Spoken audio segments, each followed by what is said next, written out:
안녕하세요. 그간 사연 튜브를 시청하기만 하다가 용기 내어 저도 저의 이야기를 적어보게 되었습니다. 저는 한 번의 이혼의 아픔을 겪은 사람입니다. 여러모로 많이 힘들고 고달픈 결혼 생활을 하다가 이 결혼 생활을 유지하다간 행복해지기는커녕 점점 더 비참해지기만 할 것 같아서 큰 결심 후에 이혼이라는 결론을 짓게 되었습니다. 그리고 이혼 후에는 역시나 그때보다도 훨씬 더 행복한 삶을 살고 있어요. 그래서 이혼하길 100번도 더 잘했다는 생각을 하며 살아가고 있죠. 아마 제 그때 그 시절의 결혼 생활 이야기를 들으시면 분통을 터뜨리실 분이 많이 계실 거예요. 저는 20대 후반에 결혼을 했었습니다. 취업을 하고 한창 일을 할 당시 대학교 때 친구가 갑자기 연락 와서는 소개팅을 하지 않겠냐며 저에게 제안을 하더라고요. 평소에 잘 연락을 하지 않다가 그 전날 동창회에서 오랜만에 얼굴 보고는 그 뒤로 또 한참 만날 일이 없을 거라고 생각했던 친구에게 소개팅을 하라는 연락이 오니 좀 의아했었습니다.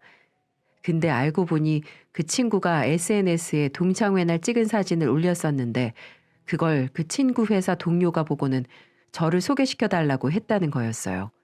사실 제 입으로 말하기는 좀 민망하긴 하지만 저는 어릴 때부터 주변에서 예쁘다는 소리를 많이 듣고 자랐습니다. 그래서 먼저 다가오는 남자들이 꽤 있었고 그 덕에 적지 않은 연애 경험을 가지고 있었죠. 소개팅에서 만나보니 그 남자는 외모가 엄청 괜찮은 편은 아니었어요. 그냥 준수한 편에 속했고 키나 체격도 보통이었습니다. 하지만 첫 만남에서부터 눈에서 꿀이 떨어진다고 표현할 수 있을 만큼 저를 사랑스럽게 쳐다봐 주더라고요. 저는 솔직한 심정으로 제가 선호하는 이상형은 아니었지만 저를 너무나도 좋아해 주는 게 느껴져서 몇 번 더 만나봤었어요. 그 사람을 몇 번 더 겪어보니 나름 유머 감각도 있고 남자답게 저를 리드해 주는 부분도 있어 마음에 들더라고요. 그래서 연애까지 하게 되었습니다. 연애 시절 그는 저를 누구보다도 애지중지하며 잘해주었어요. 바람이 불면 날아갈까, 비가 오면 비에 젖을까 늘 안절부절하며 저를 대했습니다. 끔찍하게 저를 아끼는 그에게 저는 늘 고마움과 감동을 느꼈습니다. 대신에 그는 저를 향한 마음이 큰 만큼 집착이나 간섭도 좀 심한 편이었어요. 늘 짧은 치마는 입지 못하게 하고 화장도 진하게 하는 것도 싫어했어요. 게다가 정말 아무런 감정 없는 남자들과도 말 섞는 것을 극도로 싫어했습니다. 그래서 저는 늘 옷도 단정하게 입어야 했고 지나가는 남자들에게는 눈길조차도 줄 수가 없었어요. 하지만 그런 집착 외에는 저에게 항상 잘했기 때문에 그 정도는 감수할 수 있었습니다. 연애는 길게 하지는 못했어요. 남자 쪽에서 하도 결혼을 빨리 하고 싶어 했었기 때문에 저는 1년도 채 연애를 하지 못하고는 곧바로 결혼을 했습니다. 사실 저는 결혼을 빨리 하고 싶은 생각은 없었어요. 조금 더 만나보고 이 사람을 경험하고 싶었지만 남자 쪽에서 결혼을 서둘러 하고 싶어 했었습니다. 이유는 다른 건 없었어요. 이 사람은 마케팅과 관련된 일을 하고 있었는데 회사에서 업무를 배우다가 본인이 회사를 차릴 수 있겠다 싶었는지 직장 안에서 꽤나 유능했던 사람을 설득해서 개인 사업을 시작하고자 했었어요. 결국 그 둘이 동업을 하기로 하고 남자친구는 바로 일을 그만두고 사업을 시작하게 되었는데 그때 저보고 안정적으로 가정을 이루어 내조를 좀 해주었으면 좋겠다고 이야기를 해왔었습니다. 저도 엄연한 직장이 있어서 고민이 많이 되더라고요. 그래서 생각할 시간을 좀 달라고 했었지만 워낙에 사업에 대한 자신감이 있었고 내조만 잘해주면 평생 행복하게 해주겠다고 하기에 결정을 내릴 수 있었어요.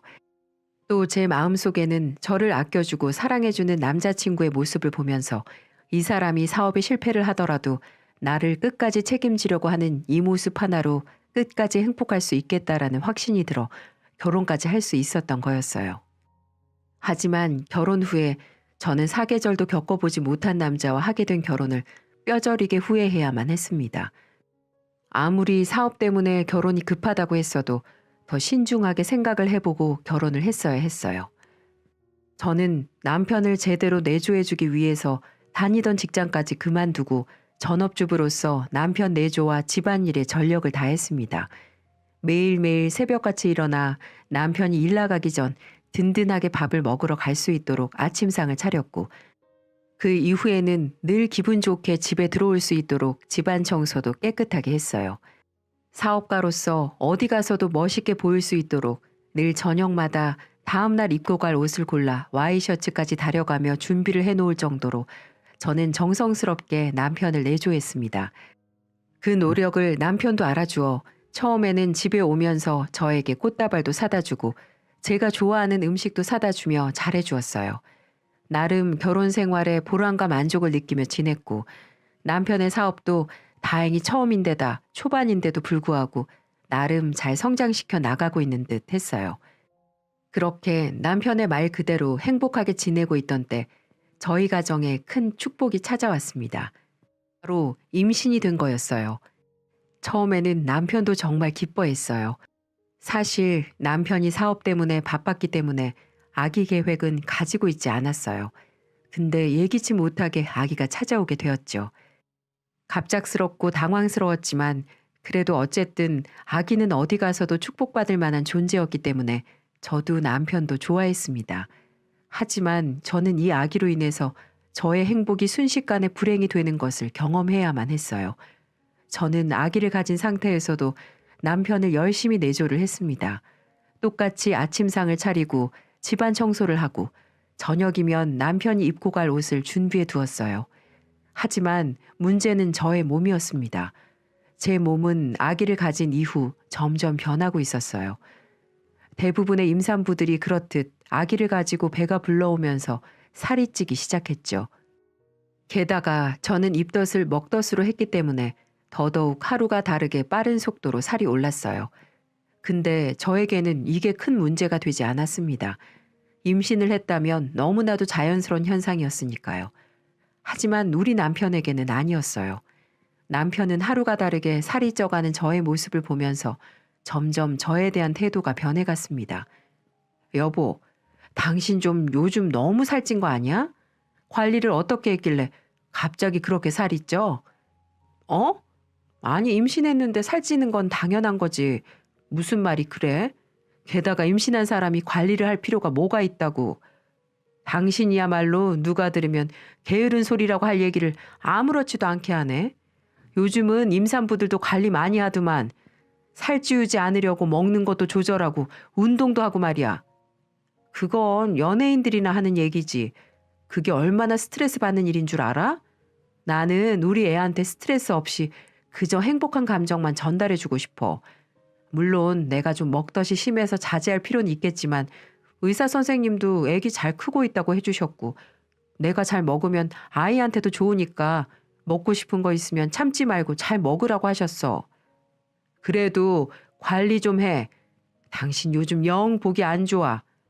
남편은 결국 저의 가슴에 비수가 되는 말까지 꽂아가며 제가 살이 찌고 있는 것을 지적했습니다. 하지만 그게 끝이 아니었어요. 오히려 이건 시작이었습니다. 저는 점점 더 하루가 다르게 살이 쪄갔고 평생 처음 보는 몸무게까지 올라가게 되었어요. 그러는 사이 남편도 점점 저를 대하는 태도가 무례해져 갔죠. 당신 무슨 빵떡어멈도 아니고 얼굴이 왜 그래? 볼에다가 빵 100개 씹은 집어넣은 사람 같아. 아주 징그럽다고. 뭐? 징그럽다니 그게 아내한테 할 소리야? 그것도 임신한 아내한테. 징그러운 걸 징그럽다고 그러지. 그럼 뭐라 그래? 어휴, 저 팔뚝살 좀 봐라. 그게 코끼리 다리지 사람 팔이냐? 뭐야? 당신 정말 왜 그래? 왜 그렇게 말을 심하게 해? 당신 충격 좀 받고서 관리하라고 그러는 거야. 진짜 어디 가서 내놓기 쪽팔릴 정도라고. 명색이 내가 사업가인데 집사람이 땅에 굴러가게 생긴 걸 보면 잘도 신뢰하고 좋아하겠다. 살 좀 빼. 남편의 망언 수준은 점점 더 심해져만 갔어요. 게다가 거기에서 그치지 않았습니다. 남편은 제가 뭐가 먹고 싶다고 집에 들어오는 길에 사달라고 하면 살쪄서 안 된다며 아예 사다 주지도 않았어요. 우리 아기가 먹고 싶어 하는 거라고 이야기를 해도 소용이 없었습니다. 그러다 결국에는 생활비까지 줄이는 지경이 되었죠. 당신 이번 달부터 식비 나가는 거 줄여. 생활비도 그만큼 줄여서 줄 거니까 당신 내가 생활비 다시 제대로 줄 때까지 식단 조절하면서 살 빼. 뭐라고? 야, 네가 인간이야? 어떻게 네 자식 품고 있는 와이프한테 생활비까지 줄여가면서 살을 빼라고 해? 너 정신 제대로 박힌 거 맞니? 그러니까 미리미리 조절을 했어야지. 아무튼 그렇게 알고 있어. 남편은 막무가내로 생활비를 줄이겠다는 통보를 하고는 정말로 그때부터 생활비를 적게 주어 식비를 줄일 수밖에 없었습니다. 서러움 속에서 아이를 낳았고 저는 아기한테 스트레스를 주고 싶지 않았지만 결국 저의 슬프고 억울한 감정을 10달 품은 아이에게 전달하며 출산할 수밖에 없었어요. 남편은 아기가 태어나는 순간에도 바쁘다며 오지 않았습니다. 그동안 회사 때문에 바쁘다는 핑계를 대며 한 번도 산부인과에 같이 가지 않았는데 결국 출산날까지도 코빼기 하나 보이지 않았어요. 왜 이렇게 변해버린 걸까 저는 매우 슬펐습니다. 출산의 기쁨보다도 축하받지 못한 출산을 했다는 서러움이 더 크게 느껴졌어요. 그래서 그때부터는 저도 남편에게 제대로 내조를 하지 않았습니다. 더럽고 치사하기도 했지만 정말로 아이를 돌보느라 남편을 신경 쓸 겨를이 없었어요. 남편은 조금도 육아를 도와주지 않았기 때문에 저 혼자 독박 육아를 하며 지내야 했어서 아침상을 차린다거나 집안일을 다 그때그때 할 수 있는 수준이 안 되었어요. 그것 때문에 남편과도 많이 다투었습니다. 당신 집에서 도대체 하는 일이 뭐야? 애 보는 게 뭐 그렇게 유세라고. 산후조리원에서 나와서는 집안일을 하나도 안 해. 하나도 안 하긴. 당신이 애랑 하루 종일 집에 있어봐. 네가 애기 기저귀를 갈아줘봤어. 아님 분유 하나를 타줘봤어. 하다못해 네 새끼 하나는 봤니? 그냥 얼굴 보고 눈도장 찍으면 그만이지? 아, 네가 어련히 잘 알아서 할까? 그리고 잘 해야 하고. 나는 사업하는 사람인데 그럼 그런 것까지 신경을 써야 돼? 내일부터 아침 걸으면 가만 안 둘 줄 알아. 애 새끼 밥 먹일 시간은 있고 하늘 같은 남편 밥 줄 시간이 없다는 게 말이 돼? 남편은 완전히 이전과는 달리 저에게 강압적인 태도를 보이기 시작했습니다. 순식간에 돌변한 남편의 모습이 저는 믿기지가 않았어요. 그리고 전과 같이 저를 사랑스럽게 쳐다보지 않고 싸늘하고 한심하게만 보는 그 눈빛에 상처를 받고 스트레스를 받았어요. 저는 스트레스를 먹는 것으로 풀었고 임신을 했을 때보다 더 살이 쪄갔습니다.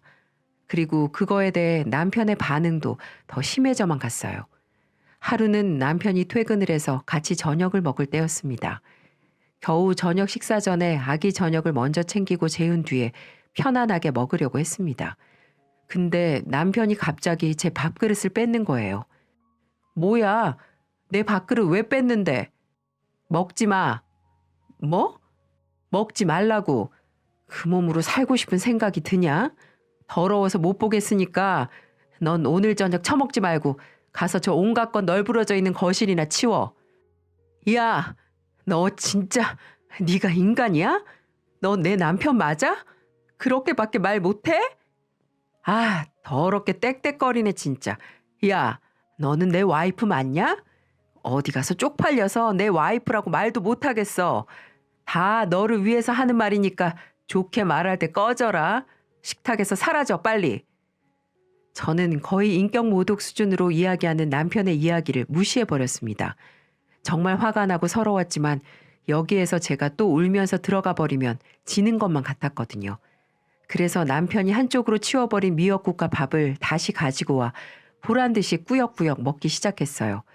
하지만 먹기 시작한 지 얼마 안 돼 저는 그대로 숟가락을 내려놓고 폭풍으로 눈물을 흘려야만 했습니다.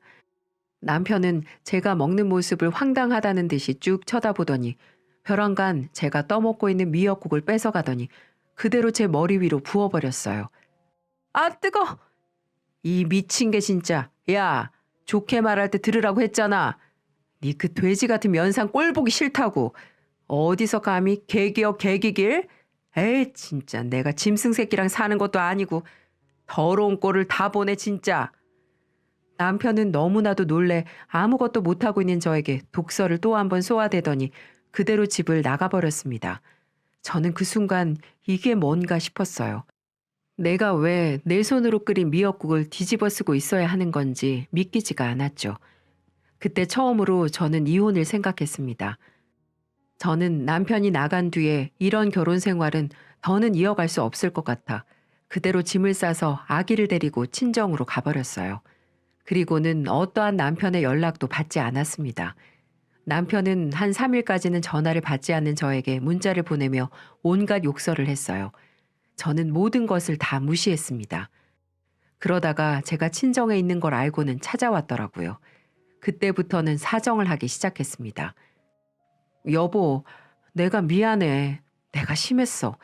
이제 다시는 안 그럴 테니까 집으로 돌아와. 집에 와서 좀 봐봐. 엉망이야. 당신 있어야 된다고. 내가 잘못했어. 당신한테 그러는 게 아니었는데 내가 너무했어. 다시는 안 그럴게. 남편은 집에서 내조받지 못하고 혼자 사는 게 꽤나 힘들었는지 저에게 와서 무릎을 꿇고 싹싹 빌었습니다. 저는 집에다가는 부모님이 속상해 하실 것 같아 단순히 싸웠다고만 이야기를 한 상황이었기 때문에 남편의 태도를 보신 친정엄마는 남편을 다독이며 저보고 얼른 집으로 돌아가라고 하셨어요. 이해, 안서방이 이렇게까지 하는데 그만 집에 들어가 봐라. 부부가 살다 보면 어떻게 다 내 마음에 들겠니? 그게 싸울 때도 있고 실수할 수도 있는 거지. 그러니까 이제 그만하고 얼른 들어가. 저는 차마 엄마한테 어떤 일이 있었는지 다 말씀드리지 못하고 그대로 집에 들어가야만 했어요. 그리고 눈물까지 흘리며 저에게 말하는 남편의 모습을 보고는 조금은 진심이 담겨져 있지 않을까 싶어 용서해 주기로 했어요. 집에 가니 엉망이었던 식탁과 거실은 나름 엉성하긴 했어도 잘 치워져 있었습니다. 그걸 보고 정신을 좀 차렸나 보다 싶었어요. 그리고 한 몇 달은 편안하게 생활을 했습니다. 남편은 여전히 연애나 결혼 초반 때처럼 저에게 정성스럽게 하진 않았어도 제가 먹는 거나 차림새 가지고 뭐라고 하진 않았어요. 무심하긴 했어도 그래도 이만하면 살만하다 싶어 그대로 결혼 생활을 하고 있었습니다. 근데 이번에는 인격 모독적인 것으로 좀 살만하니 다른 걸로 남편이 저를 힘들게 했어요. 집에만 들어오면 동업하고 있는 사람의 뒷담화를 그렇게 해댔습니다. 아, 진짜 이 자식 이거 똑똑한 척을 너무 한단 말이지. 내가 프로젝트 다 짜놓은 걸 지가 마지막에 양념만 쳤으면서 지 성과로 다 가지고 가고 말이야. 마음에 안 들어 죽겠어. 아, 이 자식을 어떻게 하지? 왜 이렇게 마음에 안 드는지 자꾸 나한테 가르치려고 하고 지 혼자 사장 노릇하려고 해. 남편의 이야기를 들어봤을 때 그 동업자는 아나무인에 자기 혼자 일 처리를 하려고 하는 이기적인 사람이었습니다. 그리고 그 모든 성과를 본인이 다 가지고 가려고 하는 나쁜 사람이었죠. 하지만 몇 번 남편이 하는 이야기를 들어보니 오히려 남편은 감정적으로만 그 사람을 욕하고 있었고 더 이야기를 들어보면 오히려 자신이 실수할 뻔한 걸 그 사람이 잘 처리해 좋게 마무리된 것들이 있어 보였어요. 근데 남편은 그게 마음에 안 드는 듯 했습니다. 하지만 그건 어디까지나 남편의 사업적 문제였기 때문에 저는 크게 관여하지 않았어요. 그냥 힘내라고 다독여 줄 뿐이었죠. 근데 남편은 점점 이것도 마음에 들지 않는 듯 했습니다. 처음에는 제가 힘내라고 다독여주면 알았다고 했던 사람이 또다시 저를 무시하기 시작했어요. 여보, 당신이 실수한 거 있는 것 같은데 오히려 잘 해결해준 동업자한테 고마워해. 좋은 동업자 같은데. 뭐야? 야, 너는 누구 편이야? 이게 내가 하는 일에 대해서 알지도 못하고 이해도 못하는 게 감히 나를 가르치려고 들어? 닥쳐. 남편은 저에게까지 화풀이를 했고 또다시 전에 했던 패턴 그대로 폭언을 하기 시작했습니다. 얼마 못 가 원상복귀된 남편의 모습에 저는 또다시 질리기 시작했어요. 그러다가 완전히 이혼을 결심하게 된 일이 저에게 닥치고 말았습니다. 원래 지병을 가지고 있으셨던 시아버지가 결국에는 또 한 번 찾아온 위기를 넘기지 못하시고 돌아가시고 말았어요. 폐암으로 오랜 시간 고생을 하시다가 돌아가셨기 때문에 가족들 모두가 예상한 죽음이었습니다. 그래서 빠르게 장례식장을 차리고 모두들 덤덤하게 조문객을 받기 시작했어요. 저는 그 당시에는 워낙에 정신없이 있었기 때문에 누가 왔다 갔는지도 제대로 모르고 있었습니다. 근데 한쪽에서 남편이 어떤 건장한 남자와 여러 명의 사람들을 데리고 테이블 한쪽으로 오고 있었어요. 저는 손님이 온 것을 확인하고 바로 음식을 차려주기 위해 반찬을 들고 그 자리로 갔습니다. 그리고는 남편에게 눈짓으로 누구냐고 물어보는데 그때 저는 남편의 말에 큰 충격을 받을 수밖에 없었어요. 저 인사해요 아줌마. 여기는 내 사업장에서 같이 일하는 동업자고 여기는 내 직원들. 인사하세요 여러분도. 이쪽은 우리 집 식모인데 감사하게도 우리 아버지 장례식 일도 도와주시겠다고 오셨네. 저는 그 순간 남편의 입에서 나오는 저의 존재에 대해 듣고는 충격에 휩싸일 수밖에 없었습니다. 그리고 제 자신이 너무나도 창피해지고 초라해지면서 어딘가로 숨고만 싶었어요. 제가 식모라뇨. 너무나도 비참했습니다. 그래서 그 순간 아무 말도 하지 못하고 저는 눈물이 핑 돌아 장례식장에서 도망쳐 나와버렸어요. 저는 자신의 직장 동료들에게 저를 식모라고 소개한 그가 끔찍하게 싫어졌습니다. 그래서 이혼을 해야겠다고 마음을 먹게 되었어요. 장례식장에서 나온 뒤 제 전화기에는 불이 나게 연락이 왔습니다. 남편부터 시작해서 시어머니까지 번갈아 가면서 저에게 전화를 해댔죠. 솔직히 시어머니도 정말 싫었습니다. 사업하는 아들을 끔찍하게 생각하셨기 때문에 남편이 저한테 하던 것처럼 시시때때로 저에게 전화해서는 내조 잘하라고 잔소리를 심하게 했었어요. 그리고 그 장례식장에서 제가 정신없이 일을 하게 된 것도 저는 인사할 필요 없으니 음식이나 나르라고 했기 때문이었죠. 시댁에서 온갖 서러움만 받은 저였기 때문에 그들에게 조금의 정도 죄책감도 가지지 않을 수 있었어요. 그날로 저는 남편이 장례를 마치고 돌아올 때까지 이혼 서류를 준비해 두었습니다. 그리고는 친정으로 아이의 짐을 다 싸들고 들어가 버렸어요. 이때는 친정 부모님에게 남편과 시댁의 만행을 전부 다 이야기를 했고 엄마와 아빠도 화가 머리끝까지 나 절대로 그들을 용서해 주지 말라고 하셨어요. 저는 장례가 끝나기만을 기다렸다가 남편에게 연락을 했습니다. 그제서야 연락을 한 저에게 남편은 역시나 화를 냈고 저는 모든 말을 다 잘라버리며 나오라고 했습니다. 야, 너 어떻게 된 거야? 미쳤어? 집에도 없고 당장 집으로 안 튀어와? 너 이대로 나한테 이혼당하고 싶어? 아니, 누가 당한대? 이혼 당하는 건 내가 아니라 너야. 닥치고 집 앞으로 나와. 지금 갈 테니까. 저는 남편에게 통보를 하고는 집 앞으로 찾아갔습니다. 근데 남편은 집에 없었던 건지 아니면 이혼을 하겠다는 저의 소리에 자리를 피한 건지 그 뒤로 아무리 집에 찾아가고 핸드폰으로 연락을 해도 만날 수가 없었어요. 남편은 저에게 이혼당하고 싶냐는 말이 단순한 협박이었는지 그 뒤로는 제 연락도 받지 않았습니다. 그래서 어쩔 수 없이 이혼 서류를 들고 회사로 찾아갈 수밖에 없었어요. 회사로 들어가니 아직은 규모가 작아 온 직원들이 다 옹기종기 모여 일을 하고 있었고 거기에는 남편은 없었습니다. 저 혹시 안성준 대표 자리에 없나요? 아, 그 장례식장에서 뵀던 도우미 아주머니 맞으시죠? 놀랍게도 제가 남편을 찾으니 직원 중 하나가 저를 알아보며 말을 걸어왔습니다. 하지만 저를 부르는 그 단어에 저는 또 한 번의 비참함을 느껴야만 했어요. 순식간에 제 입에서는 헛웃음이 나왔습니다. 저를 기억하시네요? 근데 도우미 아줌마라고요? 아, 그때 저희 대표님이 그렇게 말씀을 하셔서 그 인간 혓바닥이 잘못돼도 한참 잘못되었네요. 저 그 인간 식모 아니고요. 와이프예요. 제가 창피해서 그렇게 얘기했나 본데 그 인간 애까지 낳은 와이프라고요. 제가 와이프라고 외치는 순간 사무실에는 정적이 흘렀습니다. 다들 당황해하고 있는 사이에 키가 훤칠한 사람이 갑자기 제 앞으로 오더니 저에게 말을 걸어왔습니다. 안녕하세요. 안성준 대표 와이프였는데 저희가 제대로 못 알아뵀네요. 정말 죄송합니다. 저는 안 대표랑 같이 동업하고 있는 김희성입니다. 안 대표 찾으러 오셨나 봐요? 네. 그 인간 어디 있나요? 연락이 안 돼서요. 지금은 잠깐 출장 갔는데. 그래요? 그럼 죄송하지만 그 인간이 제 연락은 통 안 받아서요.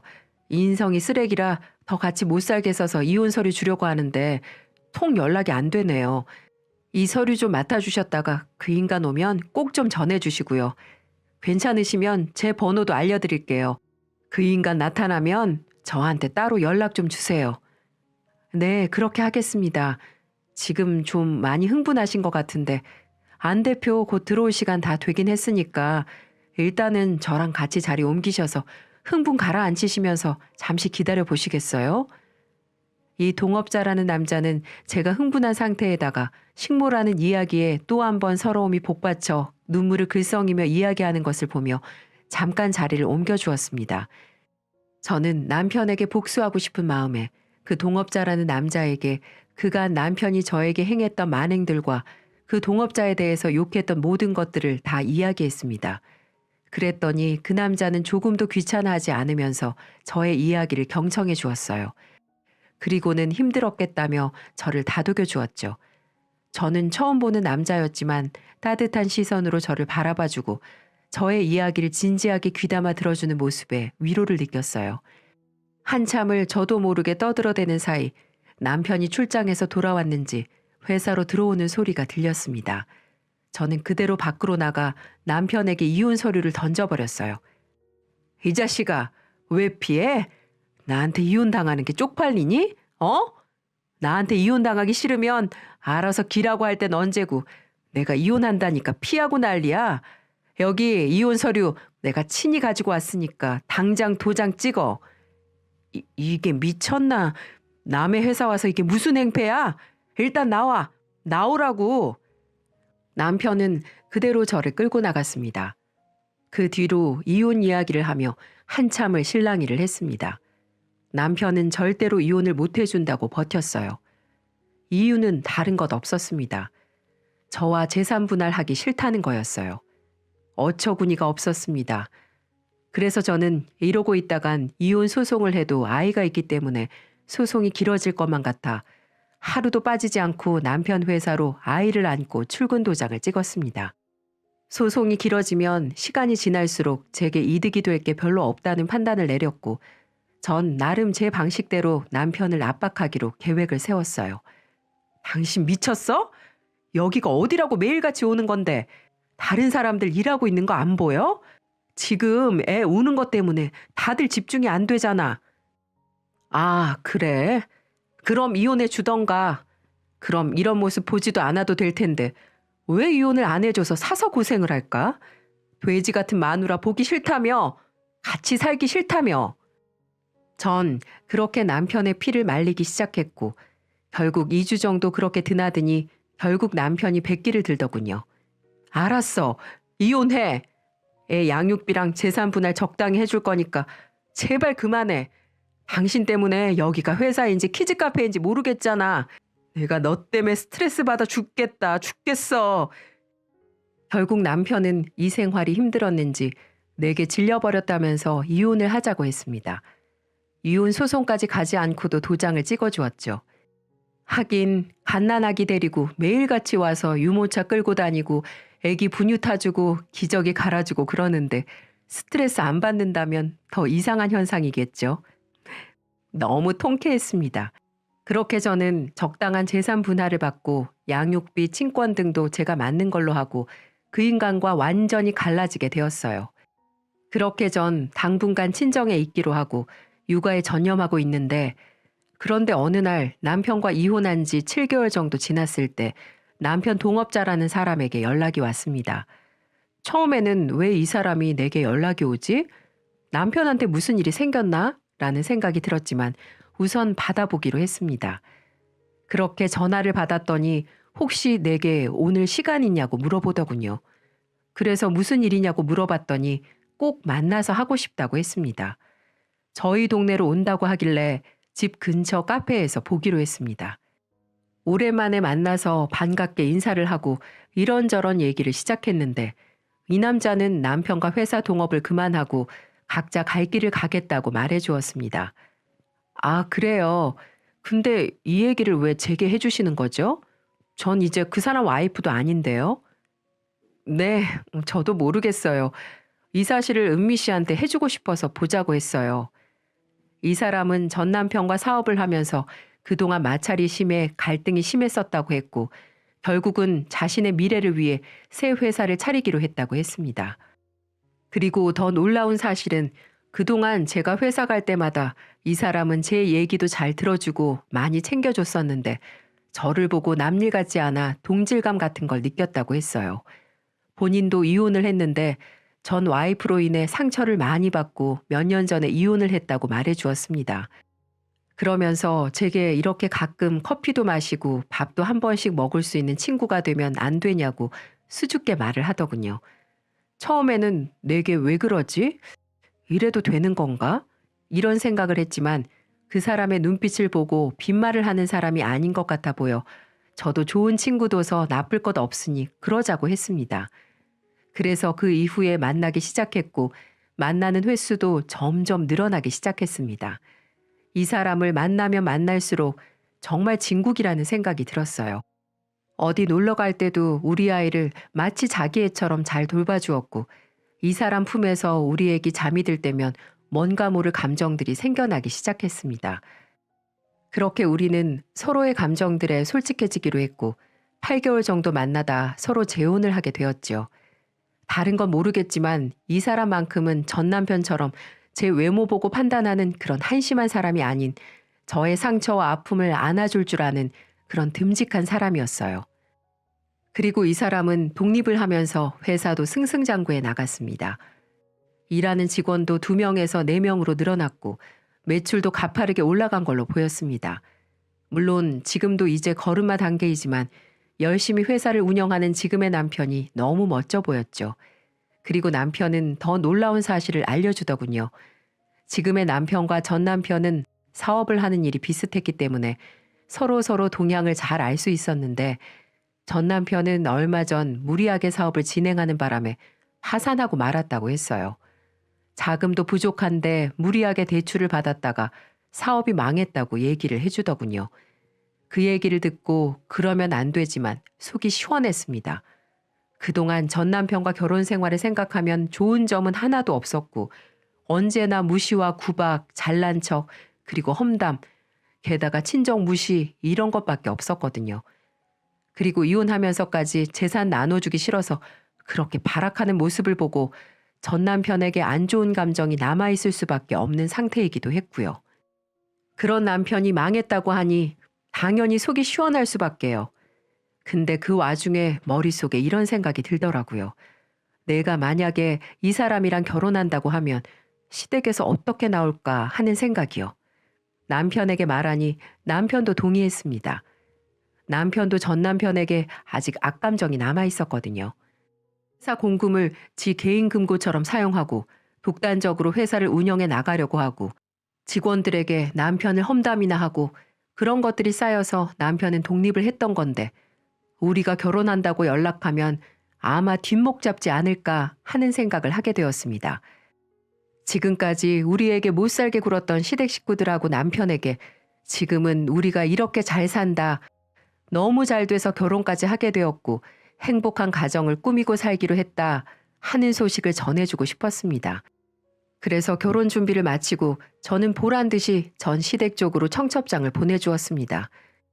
역시나 보낸 지 하루도 안 돼서 전 남편과 시댁 반응은 뜨거웠어요. 전 남편이랑 시어머니라는 사람이 차례대로 전화가 오더군요. 야, 제정신이야? 어떻게 이 새끼랑 결혼을 해? 너네 바람 폈지? 너 그래서 이혼한 거 아니야? 너희 절대로 가만 안 둬? 어떻게 내 지인이랑 결혼을 할 수가 있어? 얘, 너 지금 뭐 하는 짓이니? 재혼할 사람이 없어서 지 남편 일했던 사람하고 재혼을 해? 지금 그 청첩장 받고 우리 아들 다 죽게 생겼다. 사업도 망했는데 네가 그놈하고 결혼한다는 소리 듣고 완전 정신이 나갔어. 너 때문에 매일을 술만 퍼먹고 폐인됐다고. 이거사, 지금 너 우리 엿 한번 먹어보라고 그런 거지? 어머님, 이게 다 누구 때문인데요? 자기 마누라를 동네 아줌마들보다 무시하고 비참하게 만든 사람이 누군데요? 그래요. 저 잘 살고 있다는 모습 알려주고 싶었어요. 그러니 앞으로 인생 똑바로 살라고 하세요. 하고 전화를 끊어버렸습니다. 그리고 두 인간들 전화를 차단해버렸어요. 조금이나마 제 마음속에 남아있는 복수를 해준 것 같아 더 이상은 미련이 남지 않았거든요. 그렇게 저는 시댁 식구들하고 모든 인연을 끊어낼 수 있었습니다. 그래서 앞으로 제 새로운 인생에만 집중하고 살려고 하고 있습니다. 저는 지금 이 사람과 결혼을 코앞에 두고 있습니다. 결혼식이 얼마 남지 않아 준비를 하고 있어요. 저의 아기까지도 이 사람과 시댁 쪽에서 다 받아주신다고 해서 저는 이번 결혼만큼은 정말 잘하는 거라고 믿고 싶어요. 다정하고 저를 좋아해주고 사랑해주는 이 사람이 있어 전 남편에게 받았던 상처들은 많이 치유가 된 상황입니다. 오히려 새로운 인연을 전 남편 덕에 만난 꼴이 되니 고마워해야 하는 걸까요? 아무쪼록 저는 이제 새 인생을 잘 살아보려고 합니다. 이걸 보시는 모든 분들도 저처럼 사람과 사람 사이에 악연이 존재한다면 과감하게 끊어버리시고 가슴 속에 남아있는 응어리들이 다 사라져서 항상 기쁜 날, 좋은 날, 행복한 날만이 있으시길 응원하겠습니다. 제 사연 들어주셔서 감사합니다.